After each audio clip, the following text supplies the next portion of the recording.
he gave the worst possible answer, which is, I'm not looking to the past, I'm looking to the future. So are you going to do that if you're vice president and Donald Trump calls you up and says, don't count the electoral votes? That was a big mistake on Vance's part. For what it looks like to us, this is what we'd call in Britain a score draw. It feels like it was a fairly close result at the end. What's your initial response to what you saw? Yeah, it was a draw, and it was so boring and civil, it will be forgotten by Friday. And probably I've exaggerated, it may be forgotten by Thursday. Is that a result then for both sides in a way? Because a lot of the commentary beforehand was just do not screw up. Do not become the story, because ultimately, if you become the story, it's mostly because you'll have done something wrong. So will the teams be quite pleased with what you've just said? I don't know that they'll be pleased because they always want their VP candidate to shred the other candidate and therefore shred the opposing party's ticket. But they won't be as disappointed as they would have been had somebody turned to their candidate and said, "You're no John Kennedy." So that's how we judge things. It's the only excerpt from vice presidential debates, which began in 1976, that we actually remember. So this will be quickly forgotten. Was it also the case, you think, that it was happening at a time when world events were more and more pressing? We'll get to their response to those world events, but it was taking place at a time when escalation in the Middle East was going on. Was that a factor in all of this, that there was real world events taking place that were probably more significant than two men having a go at each other? Yes, I think what happened today in the Middle East made this the secondary story. And we also have two domestic stories that are at least as big as the VP debate: the results of Hurricane Helene and the longshoremen strike, which potentially could throw us into a recession. So, yeah, this became the second or third or fourth story rather than the first story, which normally a vice presidential debate would be. And what did you make of the performances? It feels like, as you say, it was close. There are a couple of moments where Walls got his words muddled. He appeared to say Iran rather than Israel.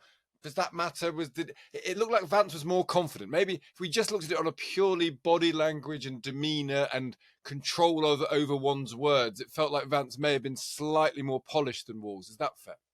Yes, no, I think that's very fair. However, you have to judge these debates on two very different dimensions. One is substance. There's no question that J.D. Vance was and is the better debater. We knew that going in. And by the way, Walls knew it too. That's why he was so nervous. But the other dimension is personality, likability, style. And there's no question that between the two, Walz is much more likable. That's why Vance has such high negatives. They're the highest negatives that have been recorded for any vice presidential candidate since these debates began. Whereas Walz has a favorability rating, pretty much the opposite of Vance's negativity rating. So I think Vance's people told him, tone it down, don't be too nasty. Maybe people will give you a second look. As far as Walz is concerned, I just think he didn't want to get into any extended debates, pardon the expression, which might put him in a bad light and therefore put Kamala Harris in a bad light. And it's just not memorable. I can tell you, I've watched every one of them since they started in '76, and this was, I'm not going to say one of the worst, but it was one of the most boring. Yeah, that's really interesting. I mean, we live in an age which wasn't there in 1976. It wasn't there in even 10 years ago, where everything is memeified and gets clipped. And we had the Prime Minister of our country gave a conference speech where he accidentally said sausages when he meant to say hostages. And that became a kind of online thing. I suppose confusing Iran and Israel at a time when the Middle East is in flames isn't very good. There's a moment where Walls said he's friends with high school shooters, which wasn't entirely clear either. Well, he also called himself a knucklehead, which will also be used in ads, I'm sure. Now, I have to say, to balance that, Vance gave the worst answer of the debate right at the end. He's lucky that wasn't asked, that is about the January 6th event and whether Trump actually lost the election or not. He just absolutely flat refused to answer. He knows very well Trump lost the 2020 election. Yep. He also knew that Donald Trump would cut him off the ticket if he said that. So he gave the worst possible answer, which is, I'm not looking to the past, I'm looking to the future. So are you going to do that if you're vice president and Donald Yeah. Trump calls you up and says, don't count the electoral votes? That was a big mistake on Vance's part. But again, it came at the end. If it had come at the beginning, Walz would probably have been judged the winner, but it came at the end. Do you know what the tune-out factor was in this debate? It was enormous. Was it? Wait and see. It was Yeah. enormous. Yeah, so it would have started with an audience, and that audience would have dwindled. I guess the question that what are we 33 days out from the election? How close is this, Larry? You know better than most, and we're saying a lot in this country. This is an extraordinarily close election. It feels like it's going to come down to a few thousand votes, which will bring its own problems for American democracy when one side at least probably won't accept the results, and that's the great looming shadow over this election. But as we are a month out, more or less, how close is it, Larry? Give us an idea about that. Well, right now I can tell you because I spent half the day going through public and the private polls. The private polls are more revealing.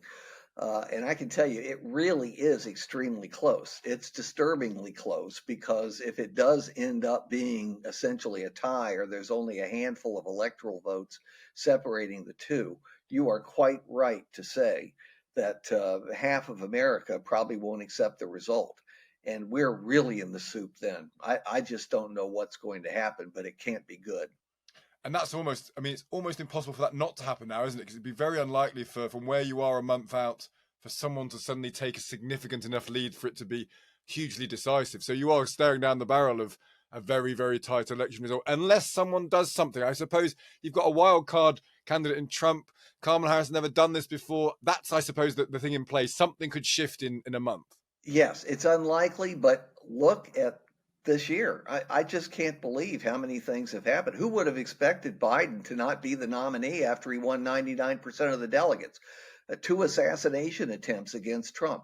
Look, I wouldn't even begin to guess what's going to happen in the next 33 days, and that might shift a point or two to one side or the other, and it might resolve the problem because electoral votes tend to be larger than the plurality would suggest they should be. They expand the plurality or majority that a candidate gets in the popular vote. So, we could still end up not in the soup, but I wouldn't bet on it today. No. Well, listen, it was a very boring VP debate, but it's a very interesting election nonetheless, Larry. It's great to speak to you and hear your wisdom on it. Thank you so much.